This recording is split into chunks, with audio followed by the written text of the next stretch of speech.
Hey, good morning, folks. Still morning, I guess. It's 11:30. A little later today. Sorry. We're on John chapter 19 this morning, and it's dealing with the crucifixion of Jesus and what led up to the crucifixion and Jesus's time before Pilate. And it says over and over that Pilate finds no guilt in Jesus, and it's the Jews who clearly, the chief priests and the officers that call for the crucifixion of Jesus. And Pilate is acknowledging that Jesus is their king, and we see that through over and over. He says to the Jews in verse 14, "Behold your king, shall I crucify your king?"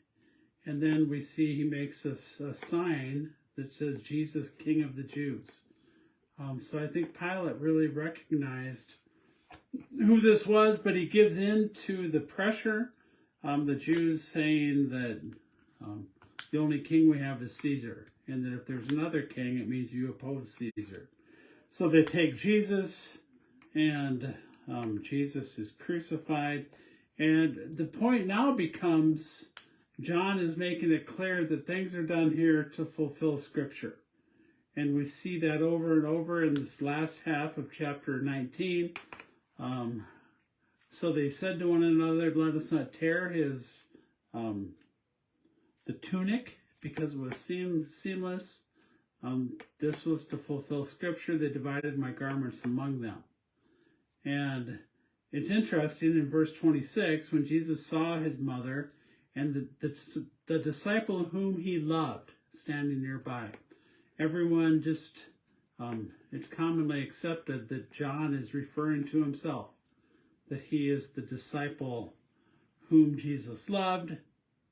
And he makes it clear to say, from that hour on, this disciple himself took his mother into his own home. So it's, I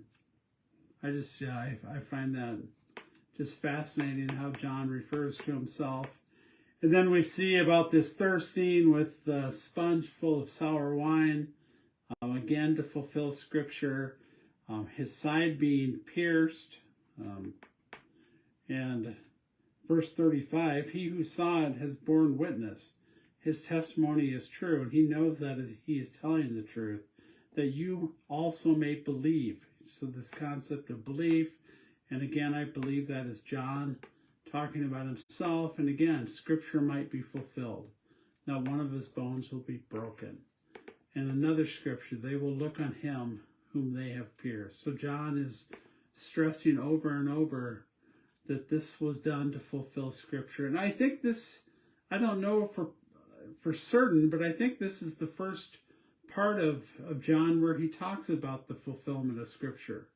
We do see that in the other Gospels, but certainly Matthew, we see it in Matthew, but I don't know that we necessarily have seen it in John before.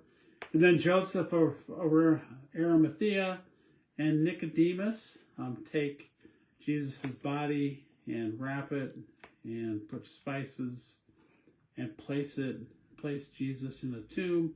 Nicodemus, we saw in chapter 3, verse 1 and following, that he come to Jesus, and Jesus talked about, "You must be born again."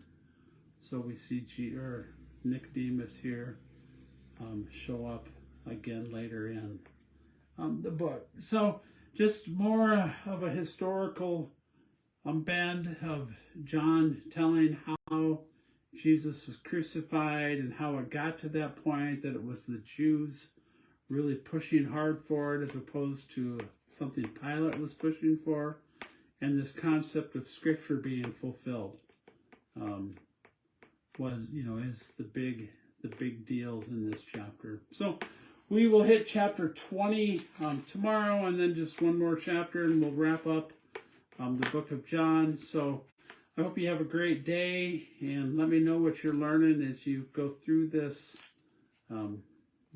chapter, and we'll see you on here tomorrow. God bless.